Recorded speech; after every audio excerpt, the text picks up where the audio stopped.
জাতীয় সংসদ নির্বাচনে মনোনয়নপত্র বাছাইয়ে আপিলের পঞ্চম দিনের কার্যক্রম শুরু হয়েছে। নির্বাচন ভবনের অডিটোরিয়ামে এই আপিল শুনানি শুরু হয়।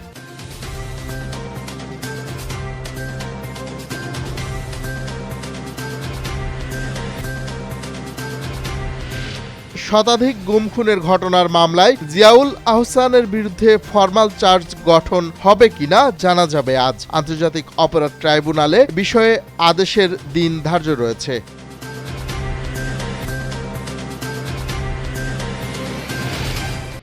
পঞ্চগড়ে টানা 6 দিন ধরে দেশের সর্বনিম্ন তাপমাত্রা রেকর্ড করা হচ্ছে। সকালে সর্বনিম্ন তাপমাত্রা 8 ডিগ্রি সেলসিয়াস রেকর্ড করা হয়।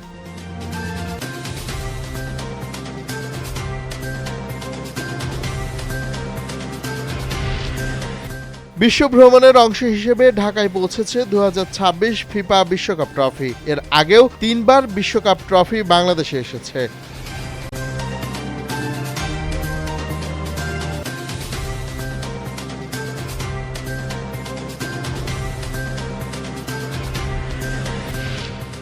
থাইল্যান্ডে চলন্ত ট্রেনে নির্মাণাধীন ক্রেন ভেঙে পড়ে কমপক্ষে 22 জন নিহত এবং 79 জন আহত হয়েছেন। বিষয়টি নিশ্চিত করেছে দেশটির পুলিশ।